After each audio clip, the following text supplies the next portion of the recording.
Hola, ¿cómo estás? Bueno, espero que te encuentres muy bien. Mi nombre es Martín Blanco y quiero darte la bienvenida a este canal en donde cada semana estamos haciendo el repaso de nuestra escuela sabática y estamos en la lección número 8, que es la continuación de la lección de la semana pasada, porque esta lección lleva como título Instruyendo a los discípulos, parte 2, ¿sí?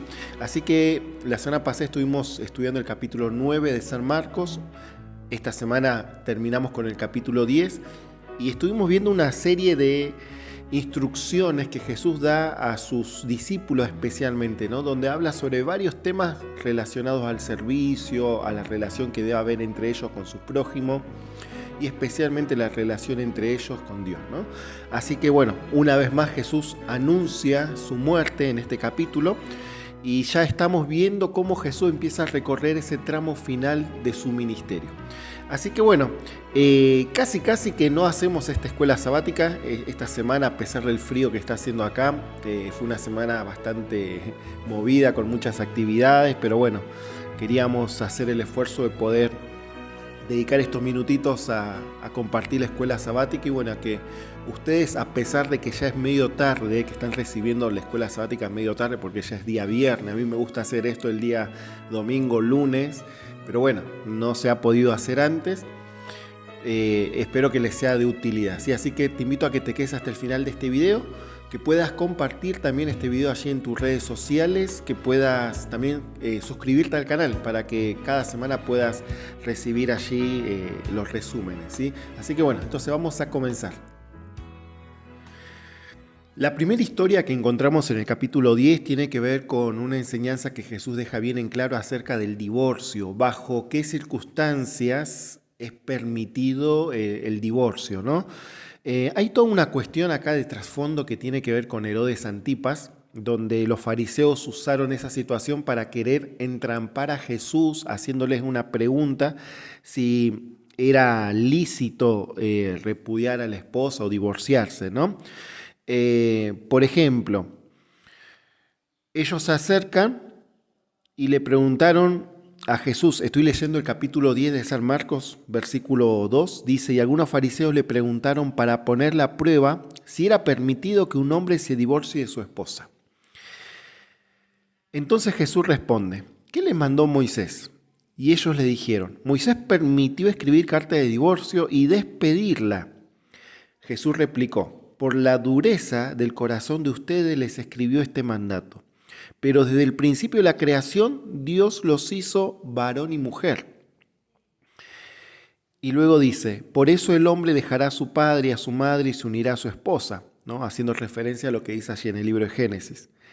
Y los que eran dos serán una sola carne. Así ya no son más dos, sino uno. Por tanto, lo que Dios unió, no lo separe el hombre. En casa volvieron los discípulos a preguntarle lo mismo y les dijo, el que se divorcia de su esposa y se casa con otra, comete adulterio contra ella. Y si se divorcia de su esposo y se casa con otro, comete adulterio. Bueno, en base a lo que Jesús dice, ¿no? En esta respuesta surgen varias preguntas. Una de ellas, que tiene que ver con esta afirmación que Jesús hace en el versículo 9, lo que Dios unió no lo separe el hombre.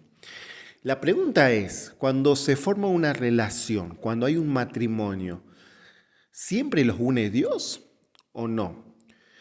Mira, yo desde mi punto de vista hay dos respuestas. Una que puede ser una unión que Dios haya aprobado, que Dios haya bendecido y Dios haya mostrado evidencia de que realmente será su voluntad. Hay veces que se forman uniones que son contrarias a los consejos que Dios nos da en su Biblia, ¿no? No quiero entrar mucho en detalle porque es un tema larguísimo, pero ustedes ya saben, ¿no? Uno de ellos, por ejemplo, es lo que menciona el apóstol Pablo cuando dice no os unáis con yugo desigual, ¿no? Es un consejo bíblico claro. Entonces, yo creo que hay ciertas evidencias que nos muestran si estamos avanzando por buen camino al avanzar en una relación. Y en esa relación nosotros podemos permitir y decirle, Señor, yo quiero que me guíes, que conduzcas, que me muestres si es tu voluntad realmente que esté con esta persona, con este hombre o con esta mujer. Y Dios te lo va a mostrar de alguna manera y es un tiempo previo al casamiento que vos tenés que usar tu discernimiento para conocer esa persona realmente. Yo sé que las personas tal vez en el matrimonio cambian y se muestran de una forma que tal vez previo al matrimonio no lo eran. O en esos años que vos ya estás conviviendo, empezás a ver ciertas cosas o conocer o descubrir de la otra persona. Eso es entendible. Pero creo que antes de llegar al matrimonio, vos tenés que asegurarte realmente si esa unión la está guiando Dios o solamente es una decisión tuya, que vos estás de alguna manera eh, queriendo estar con esa persona fuera lo que sea, sabiendo que no es algo que está siendo aprobado por Dios. Primeramente eso, ¿no? Ahora, si Dios te dio evidencia, si Dios te dio esa seguridad a ambas personas, tanto a él como a ella, de que era la voluntad de él que ustedes estuvieran juntas, pero bueno, en el matrimonio, en esos años empezaron a haber situaciones que empezaron a tener que tratar o trabajar entre ustedes, que empezaron a causar división, se empezaron a enfriar espiritualmente, desatendieron ciertos asuntos importantes que los ayudarían a mantener la unidad del matrimonio y empiezan a surgir situaciones, bueno, eso también es entendible, ¿sí? El tema es que si los dos están buscando solucionar, porque si solamente uno quiere la restauración del matrimonio y la otra persona ya no lo quiere, ya es muy difícil hacer algo en ese matrimonio cuando alguno de los dos no esté interesado en salvar el matrimonio, ¿sí? Entonces, la Biblia es muy clara cuando dice que a no ser por adulterio, ¿sí?, las personas quedan libres, por así decirlo, de lo que es el matrimonio, ¿no? Ahora yo me pregunto, ¿no?, y es un tema que a mí me gustaría también profundizar más sobre este tema. ¿Qué sucede con la violencia verbal? ¿Qué sucede con la violencia física? ¿Qué sucede con la violencia psicológica? ¿No es eso faltar al pacto que uno hace con la persona? ¿No es eso faltar de alguna forma a los votos que uno asumió con esa persona? Entonces, a mí me ha tocado varias veces charlar, aconsejar, acompañar a los matrimonios y llega un punto donde uno, más allá de hacer todo lo posible para ayudar a esas personas, son ellos los que tienen que tomar una decisión poniendo en balanza su bienestar físico, su bienestar emocional y su bienestar espiritual, y teniendo en cuenta también el bienestar del resto de la familia, con los hijos especialmente. Entonces, ahí vos evaluás, poniendo en balanza toda esta situación, si realmente estás haciendo bien o no en continuar con esa persona, ¿sí? Eso yo no te lo puedo decir qué es lo que vos tenés que hacer. Esa es una decisión que cada uno tiene que llegar orando mucho, ¿sí? Y aunque nos dé mucho dolor, angustia tomar una decisión, tenemos que pensar en nuestro bienestar principalmente, ¿sí? Yo creo que Dios tiene el poder para restaurar un matrimonio, para sanar heridas, para poner perdón en el corazón de las personas, para transformar la vida de uno, pero depende que los dos estén de acuerdo y que los dos estén buscando la misma orientación, la misma ayuda hacia Dios. Bueno, la siguiente historia tiene que ver con los niños. Es una historia que a mí en lo personal me gusta mucho y muchas veces lo he leído en los momentos cuando uno hace una dedicación de niños en la iglesia. Es uno de mis textos preferidos para poder utilizarlos en esos momentos, ¿no? Dice la Biblia allí en el versículo número 13 de San Marcos 10, trajeron unos niños a Jesús para que los tocara y los discípulos le reprendieron. Al verlo Jesús se enojó y les dijo, dejen a los niños que vengan a mí, no se los impidan, porque de ellos es el reino de los cielos. Les aseguro que el que no recibe el reino de Dios como un niño no entrará en él. Y él tomó a los niños en sus brazos, puso las manos sobre ellos y los bendijo. Una escena hermosa realmente, ¿no? La de Jesús bendiciendo a los niños, tomándolos, tocando sus cabecitas, bendiciendo a cada uno de ellos, ¿no? Pero hubo un problema cuando los padres o las madres llevaron los niños a Jesús, los mismos discípulos fueron los que de alguna manera frenaron esa acción de Jesús para bendecir y bueno, ahí Jesús les llama la atención a ellos, ¿no? Dejen a los niños venir a mí y no se los impidáis.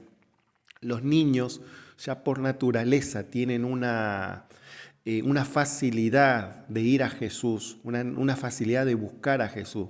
Vos fíjate los chicos, de que son pequeñitos, hasta los 11, 12, 13, 14 años, ponele, es como que buscan a Jesús de una forma natural, ¿no? Les gusta a ellos escuchar de Jesús, participar en las actividades que los ayuda a estar más cerca de Jesús, les gusta participar de la escuela sabática, del club de conquistadores, de las actividades de la iglesia, pero ya llegando a una edad un poquito más, entrando a la adolescencia o a la preadolescencia, ya empieza a ser más difícil eso, ¿no? Yo creo que el entorno de los niños empieza a jugar un papel importante ahí, donde ellos de alguna forma se empieza a debilitar esa naturalidad de buscar a Jesús y ya bueno, el enemigo empieza a trabajar con otros asuntos para también llamar la atención de ellos y desviarlos de lo que es Dios. Y ahí es un papel importante, ¿no? De los padres, especialmente los padres, y luego también la iglesia, obviamente. Pero me hizo pensar mucho este versículo donde dice no se los impidan, ¿no? Los primeros que impidieron que los niños llegaran a Jesús fueron los mismos discípulos.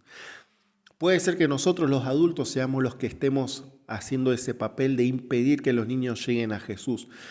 Y especialmente lo digo como papá. Puede ser que mi rol como papá, como mamá, no sea el que debiera ser. Puede ser que no esté yo asumiendo la responsabilidad que debiera de guiar, de conducir a mi hijo a los pies de Jesús. Miren, ¿quiénes son los primeros responsables en guiar a los niños a Jesús? No es el maestro de la escuela sabática, no es el director del ministerio del niño, no es el director de jóvenes, son los papás. Sos vos papá, sos vos mamá, el primer responsable de guiar y conducir a los niños a Jesús, de fortalecer su vida espiritual. No pretendas que eso lo haga la iglesia. Si bien la iglesia lo puede hacer y ayuda, no delegues esa responsabilidad plenamente a la iglesia. Sos vos el que tenés que hacer el culto familiar con tu hijo, leerle la Biblia, explicarle, tomar el tiempo como para hacerlo, ¿no? Es algo que se hace en conjunto como familia. Así que esto es un mensaje primeramente para nosotros los papis, para que podamos ser conscientes de la responsabilidad que Dios pone en nuestras manos de conducir y guiar a nuestros niños hacia Jesús. Bueno, ya hablamos acerca del matrimonio, ya hablamos acerca de los niños, es hora de hablar de los jóvenes. A partir del versículo 17 encontramos la historia del joven rico, donde se acerca a Jesús, lo busca a Jesús, llega corriendo hacia donde está Jesús y le hace una pregunta: Maestro bueno, ¿qué haré para heredar la vida eterna? Tremenda pregunta le hace este joven a Jesús, una pregunta muy importante y muy importante conocer la respuesta también, ¿sí? Entonces Jesús le responde: ¿por qué me llamas bueno? Ninguno es bueno sino solo Dios. Y Jesús le dice: ya sabes los mandamientos, no cometas adulterio, no mates, no hurtes, no digas falso testimonio, no defraudes, honra a tu padre y a tu madre. Entonces el hombre respondió: Maestro, todo eso guardé desde mi juventud. Entonces Jesús lo miró con amor y le dijo: una cosa te falta. Y eso a mí me impactó. Una cosa te falta.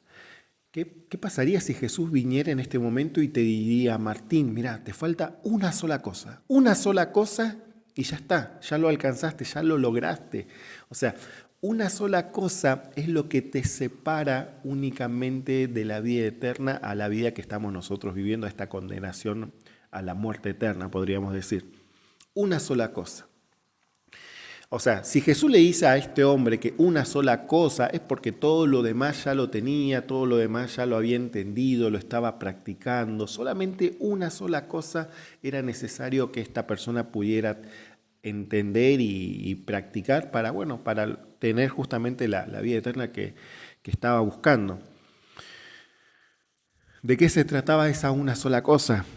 Dice: ve, vende todo lo que tienes y dale a los pobres, y tendrás tesoro en el cielo. Luego ven y sígueme. Dice la historia que al oír esto el joven se apenó, se fue triste porque tenía muchas posesiones. Esta es la única historia en los evangelios donde una persona va a Jesús con un problema, con una necesidad, con una pregunta y termina yéndose peor de lo que vino. Siempre cuando una persona va y busca a Jesús se va mejor, ¿no? Porque se encuentra con Jesús, puede ver el milagro que Jesús hace, pero esta persona llegó a Jesús y se fue peor de lo que había venido. Se fue triste, dice. ¿Cuál es esa cosa, tal vez esa única cosa que te está hoy separando del Señor? ¿Qué es? Bueno, es una pregunta que cada uno de nosotros tenemos que responder de manera individual, examinarnos, reflexionar. A veces no hay mucho que reflexionar porque tal vez ya es algo muy sabido, ¿no?, de parte de uno, pero eso que a vos te falta entregar a Jesús es lo que Él en este momento te está pidiendo que lo puedas hacer. Es lo único que tal vez necesitamos para empezar a construir una relación con el Señor firme, sólida, que nos prepare para el momento cuando Él venga a buscarnos. No nos vayamos tristes, no nos vayamos con las cabezas agachas, pensando que eso es algo que no lo vamos a lograr, así como le pasó a este joven. Tenía muchas posesiones, tenía muchas cosas que lo hacían rico en la tierra, pero pobre delante de Dios. La invitación, creo, de este texto es justamente a que nosotros nos analicemos y veamos qué es aquello que aún me está separando del Señor y que no me permite desarrollar una relación sana, una relación que me ayuda a crecer cada día, una relación con el Señor. A partir de este momento ya empezamos a ver ciertas reacciones de parte de los discípulos, ¿no? Especialmente en esto que había sucedido unos minutos antes, con este diálogo que se generó entre el joven rico que fue a buscar a Jesús y el propio Jesús. A raíz de eso surge una pregunta de parte de Pedro, donde él dice lo siguiente, en el versículo 28. Pedro se acerca a Jesús y le dice, nosotros hemos dejado todo y te hemos seguido. ¿Sí? Y Jesús le responde, les aseguro que ninguno que haya dejado casa, hermanos o hermanas, padre o madre, esposa o hijos o heredades por causa de mí y del Evangelio, dejará de recibir 100 tantos ahora, en este tiempo, casas, hermanos, hermanas, madres, hijos y heredades, con persecuciones y en el siglo venidero la vida eterna. Pero muchos primeros serán últimos y los últimos serán primeros. Yo me imagino a Pedro, ¿no?, diciendo, bueno, Señor, mira, nosotros dejamos todo, te seguimos. Bueno, ¿cuál va a ser lo que vamos a recibir, nuestra herencia, ¿no? Es verdad, Pedro, para lo que ellos tenían en ese momento, dejaron todo, se deshacieron de su empresa familiar de pescadería, ¿no?, de pesca, y decidieron seguir a Jesús, él, su hermano, y literalmente dejaron todo, ¿no? Ahora, Jesús hace una promesa en esto, ¿no? Dice que aquellos que decidieron dejar todas estas cosas van a recibir en esta tierra y en la vida eterna. Ahora, ¿qué entendemos nosotros con esto de dejar? ¿Sí? Porque muchas veces podemos caer en esto, en decir, bueno, dejo esto para seguir a Jesús. O ¿qué es lo que quiere Jesús que dejes? Jesús quiere que dejes tu familia, que abandones a tu familia, a tu esposa, a tus hijos, que abandones tal vez un proyecto familiar que están haciendo. Bueno, a ver, ahí uno tiene que ver varias cosas, no es una pregunta tan sencilla de responder, ¿no? Primeramente, lo que Jesús quiere que abandones es todo aquello que te separa de Él, ¿sí? Ahora, cuestiones más específicas que tienen que ver con el día a día de uno, yo creo que eso de alguna forma Dios te lo va a ir mostrando, ¿sí?, en la medida que vos quieras realmente entender la voluntad de Dios. Si Dios quiere hacer un cambio de rumbo hacia tu vida, por ejemplo, en lo que vos estás trabajando, en lo que estás dedicándote tu tiempo al 100%, y Dios quiere que tal vez, no sé, por decir un ejemplo, te dediques a la obra del colportaje, Dios te lo va a mostrar. Pero yo no creo que esto sea una invitación a tomar decisiones imprudentes, apresuradas, a dejar ciertas cosas, por el pensar que de esa manera estoy siguiendo a Cristo, ¿sí? Y mucho menos hablar de la familia, ¿no? Yo para nada estoy de acuerdo que sea la voluntad de Dios que vos tengas que abandonar, dejar a tu familia, a tus hijos por servir mejor a Dios. No, o sea, yo creo que la primer responsabilidad que tenemos cada uno de nosotros es justamente cuidar y velar por nuestra familia, por la vida espiritual de ellos y estar con ellos, ¿sí? Por eso digo, hay cosas que son muy, muy específicas que solamente Dios te las va a ir mostrando y te va a ir guiando en eso, ¿no? Pero primeramente este texto, creo yo, apunta a dejar y abandonar todo aquello que me separa de Él, de mi relación. Es lo que justamente Jesús estaba tratando de hacerle entender al joven rico. En esta respuesta que Jesús le da a Pedro, ¿no? Especialmente en la última parte, en el versículo 31, donde dice, pero muchos primeros serán últimos y los últimos primero. Bueno, eso lo vamos a entender ahora en lo que viene después, más abajo, ¿sí? Miren, a partir del versículo 32 aparece el tercer anuncio de la muerte de Jesús. Ya es la tercera vez que Jesús les habla acerca de lo que le estaba a punto de suceder a él. Dice así, iban de camino a Jerusalén y Jesús iba delante de los discípulos y ellos estaban asombrados y lo seguían con miedo.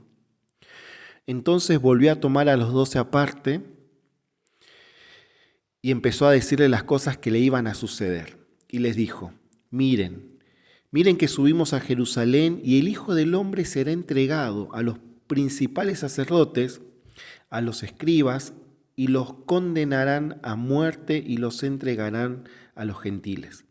Se burlarán de él y lo azotarán, lo escupirán y lo matarán, pero al tercer día resucitará.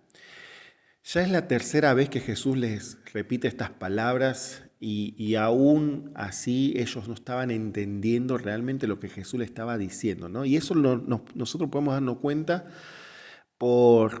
justamente por lo que viene ahora en el versículo 35. O sea, Jesús acababa de decirles que estaba a punto de ser atrapado por los soldados, por los sacerdotes, que iba a ser golpeado, que iba a ser insultado y que iba a ser crucificado, o sea, que iba a morir, ¿sí? Que lo iban a matar. Y viene Santiago y Juan y les hace la siguiente pregunta, ¿no? Y ahí uno se da cuenta cuán ajeno estaban ellos a lo que realmente Jesús les estaba diciendo. La mente de ellos todavía no comprendían lo que estaban a punto de experimentar con Jesús, ¿no?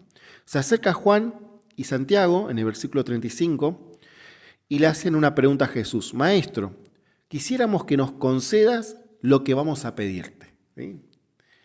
Hay que decirle eso a Jesús, ¿no? Señor, te pedimos que nos des lo que te vamos a pedir ahora. Y él les preguntó, ¿qué quieren que les haga? Y ellos le dijeron, concédenos que en tu gloria nos sentemos uno a tu derecha y el otro a tu izquierda. Jesús les acababa de hablar lo que estaba a punto de vivir, la pasión. Nosotros conocemos la pasión, esos últimos momentos de la vida de Cristo. Y acá Santiago y Juan están hablando acerca de la gloria, ¿no? Una gloria muy distinta a lo que realmente Jesús iba a experimentar aquí en la tierra, ¿no? Ellos todavía estaban en su mente esperando al Mesías victorioso, al Mesías libertador de la opresión romana, que iba a instaurar Jerusalén, que iba a hacer un reinado terrenal, muy, muy lejos de lo que realmente estaba a punto de suceder, ¿no? Entonces cuando Jesús escucha esto, les dijo, no saben lo que piden. ¿Pueden beber de la copa que yo bebo o ser bautizados con el bautismo en que yo soy bautizados? Y ellos contestaron, podemos. Y Jesús les dijo, a la verdad, de la copa que yo bebo, beberán, y del bautismo con el que soy bautizado, serán bautizados. Pero el sentarse a mi derecha y a mi izquierda no me es mío darlo, sino a quienes está reservado. Qué interesante, ¿no? Porque cómo se cumplen estas palabras de Jesús. Si bien ellos en el momento cuando dijeron, sí, podemos beber esa copa, no sabían a lo que Jesús realmente se estaba refiriendo, pero en realidad en la vida de ellos, tanto en Santiago como en Juan, ellos tuvieron pudieron vivir las pruebas y enfrentaron las consecuencias de seguir y de ser discípulo de Jesús. Santiago fue el primero en morir de los 12 discípulos y Juan fue el último en quedar con vida y recibir finalmente la revelación del Apocalipsis. Entonces, ellos, si bien en ese momento dijeron, sí, Señor, podemos, no eran plenamente conscientes de lo que estaban aceptando, ¿sí?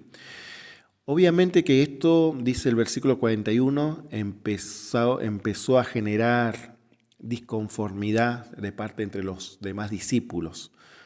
Dicen que los 10 empezaron a enojarse con Santiago y Juan. Jesús los llamó y les dijo, ustedes saben que los que son tenidos por gobernantes de las naciones se enseñorean de ellas y los grandes ejercen autoridad sobre ellas. Pero entre ustedes no será así. Antes, el que quiera ser grande entre ustedes sea su servidor.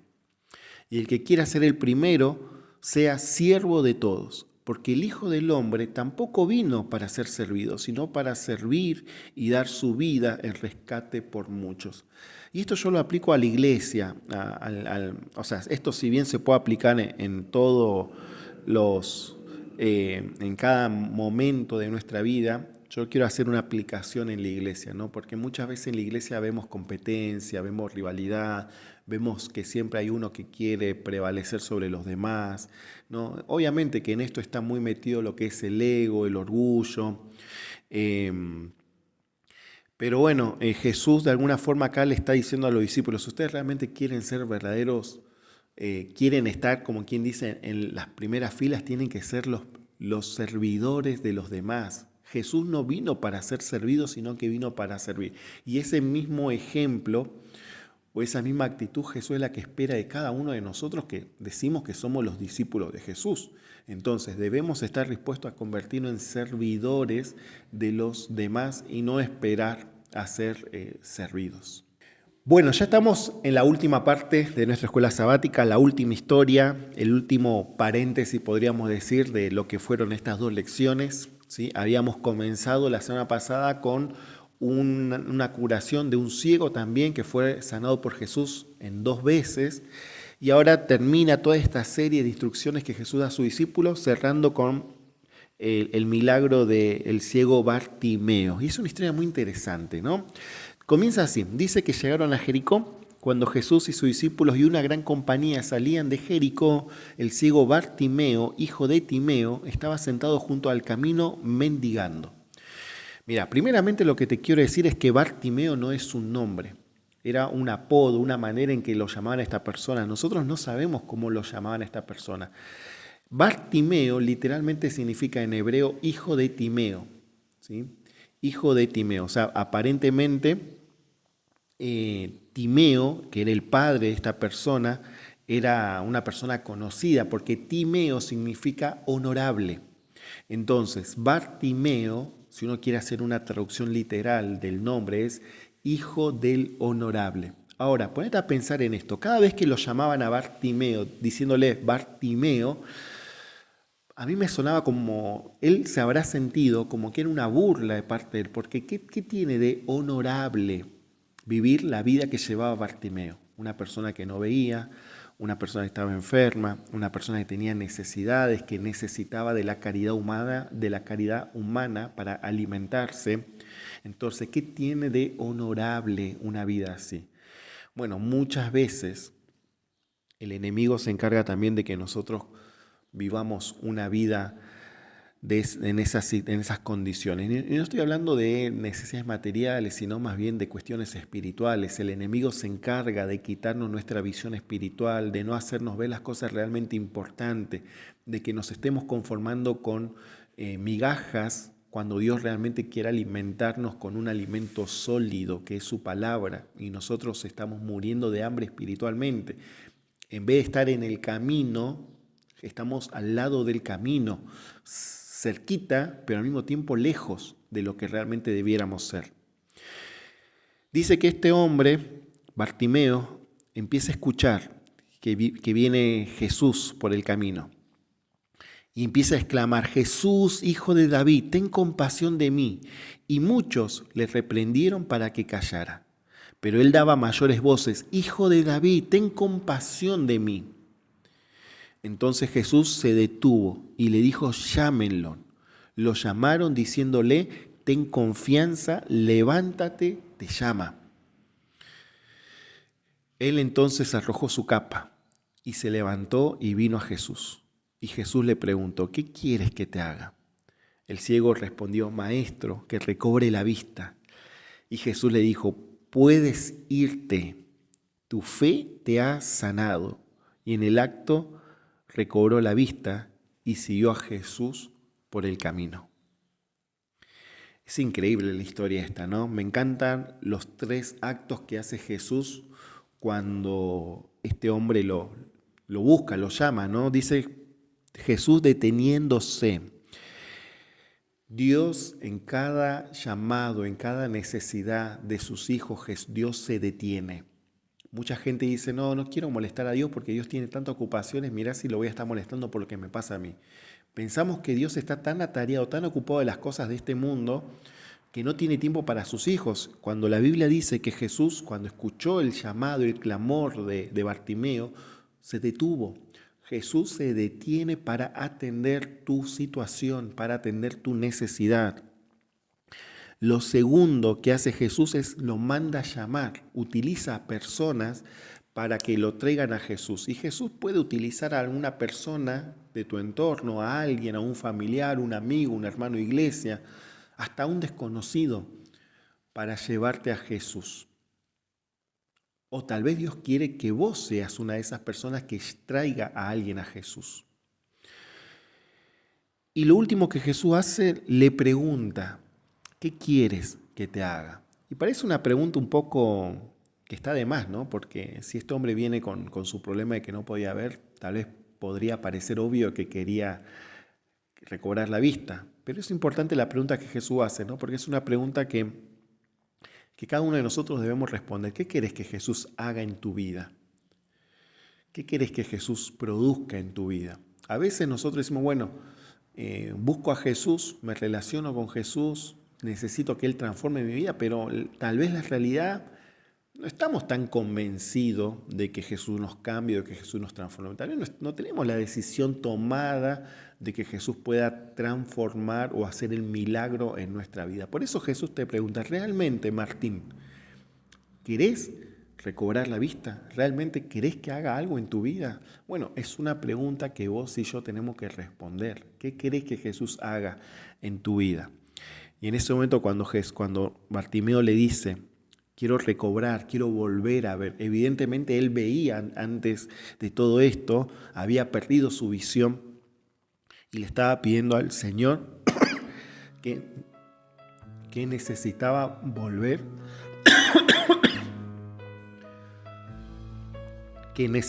volver, a ver, a recobrar la vista, ¿sí?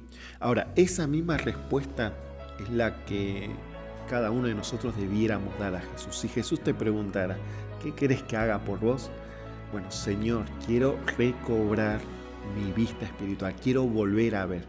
Si nosotros recobramos nuestra vista espiritual, vamos a poder empezar a obtener todo lo demás que hemos perdido, porque vamos a tener en claro cuáles son las prioridades, cómo debe estar organizada mi vida, ¿sí? De qué manera tiene que estar ordenada mi vida. Bueno, eso el Señor te lo da, te ayuda a verlo cuando vos recuperás la visión espiritual.